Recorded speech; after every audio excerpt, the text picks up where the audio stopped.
Renungan Pagi bersama Allah di Waktu Fajar oleh Ellen G. White, 27 Juli 2022. Mari kita berdoa. Bapa kami yang di sorga, Allah pencipta langit dan bumi, laut dan segala isinya, Allah yang maha besar, satu-satunya Allah yang benar, yang kami sembah selalu melalui anak-Mu yang tunggal, Yesus Kristus. Terpujilah Yesus, anak Allah yang maha tinggi, yang adalah satu-satunya jalan dan kebenaran dan hidup bagi kami. Pada pagi hari ini kami bersyukur boleh bangun dan berbakti, dan sebagaimana membaca dan mendengarkan nasihat firman-Mu, kiranya ini menjadi pembaharuan bagi masing-masing kami, agar kami berdoa setiap pagi kepada-Mu, ya Bapa. Beserta kami sepanjang perbaktian ini, kehendak-Mu yang jadi, ampun kami akan dosa dan salah, karena kami berdoa hanya dalam nama anak Allah yang tunggal, Yesus Kristus, yang adalah Tuhan dan Juru Selamat kami. Amin. Renungan hari ini akan dibacakan oleh Saudara Nofri Tambalean. Kepada Saudara Nofri, kami persilahkan. Selamat pagi. Judul renungan kita pada pagi ini 27 Juli 2022. Pada waktu pagi aku berdoa kepadamu. Tuhan, pada waktu pagi Engkau mendengar seruanku. Pada waktu pagi aku mengatur persembahan bagimu, dan aku menunggu-nunggu. Mazmur 5 ayat 4.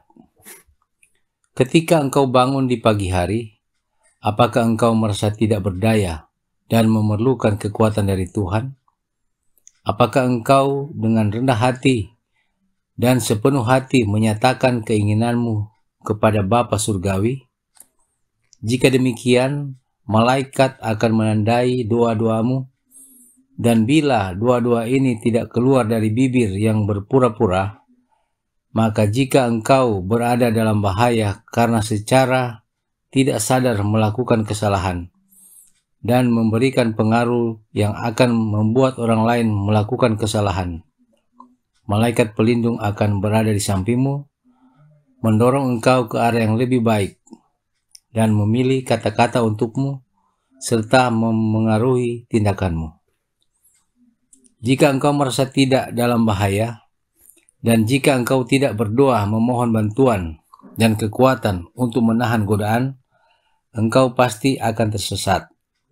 Kelalaianmu terhadap tugas akan ditandai dalam kitab Allah di surga, dan engkau akan ditemukan tidak memiliki persiapan pada hari yang sulit.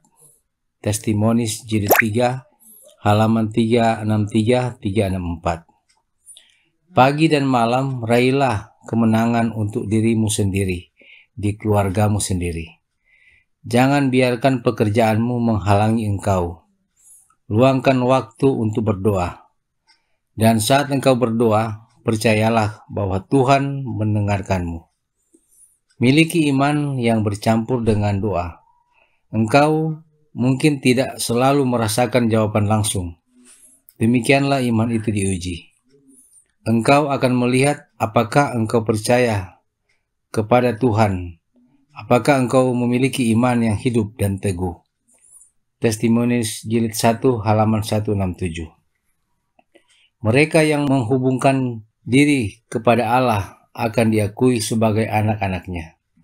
Mereka tetap mendaki lebih tinggi dan lebih tinggi lagi, beroleh pandangan yang jelas akan Allah dan kekekalan, hingga Tuhan menjadikan mereka saluran terang dan hikmat di atas bumi. Amanat kepada orang muda, halaman 311. Terima kasih. Terima kasih atas penatalayanan Saudara Nofri. Tuhan Yesus memberkati. Selamat pagi saudaraku dalam Tuhan. Alkitab berkata dalam Markus 1 ayat 35 yang berbunyi, "Pagi-pagi benar, waktu hari masih gelap, ia bangun dan pergi keluar. Ia pergi ke tempat yang sunyi dan berdoa di sana." Adalah kebiasaan Yesus untuk berdoa di pagi hari, khususnya waktu hari masih gelap. Roh Nubuat berkata dalam The Youth Instructor Februari 15 tahun 1900 paragraf 4 yang menjelaskan, penebus dunia menghabiskan banyak waktu dalam doa. Dia menyukai kesunyian gunung. di mana dia bisa mengadakan persekutuan dengan Bapanya sendirian. Kita membaca, dan setelah orang banyak itu disuruhnya pulang, Yesus naik ke atas bukit untuk berdoa seorang diri.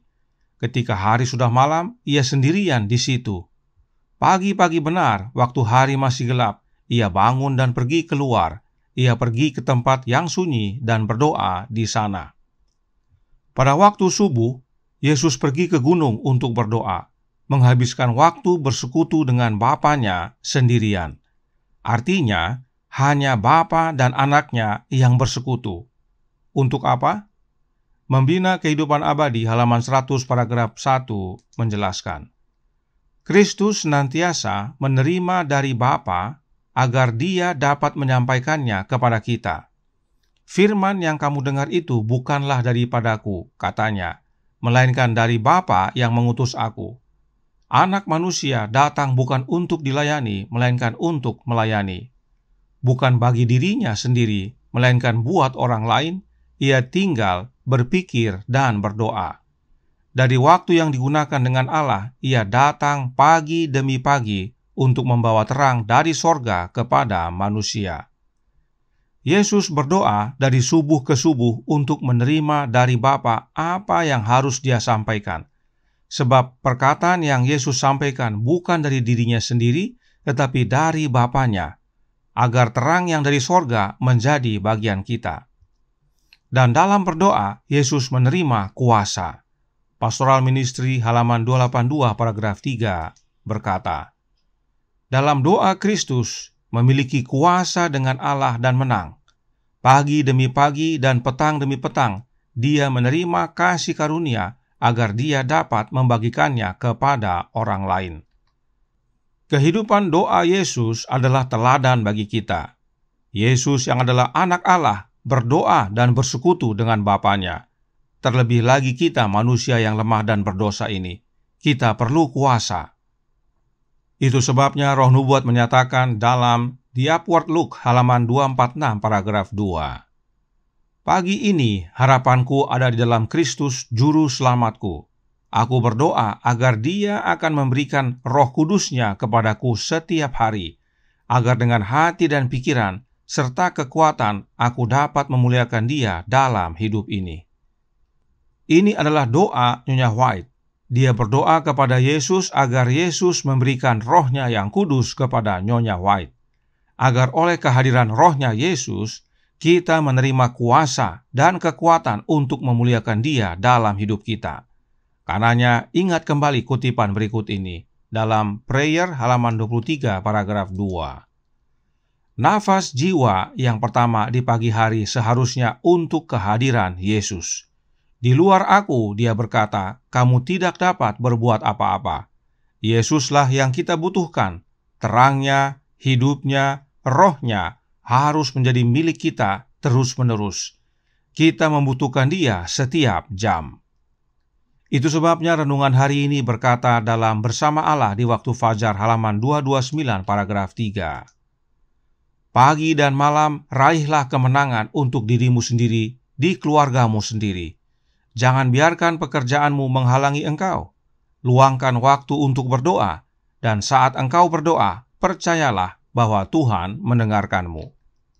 Karenanya Roh Nubuat menasihatkan dalam The Faith I Live By halaman 272 paragraf 2.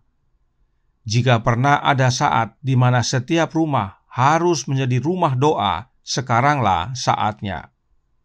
Khususnya doa-doa di pagi hari ketika hari masih gelap.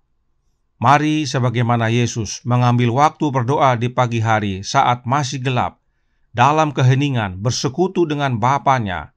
Kita juga bersekutu dengan Bapa melalui anaknya, agar kita menerima kuasa dan kekuatan untuk memuliakan Bapa dan anaknya dalam kehidupan kita sepanjang hari.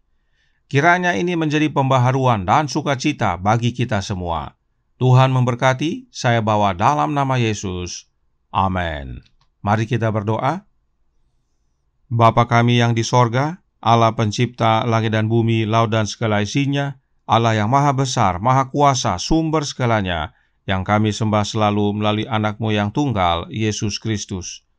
Terima kasih atas nasihat indah dan penting bagi kami untuk berdoa setiap pagi ketika hari masih gelap, sama seperti Yesus untuk bersekutu dengan Bapa, menerima kuasa agar kami dapat hidup sepanjang hari untuk memuliakan Bapa dan Anaknya, sehingga hidup kami menjadi kesaksian bagi sesama.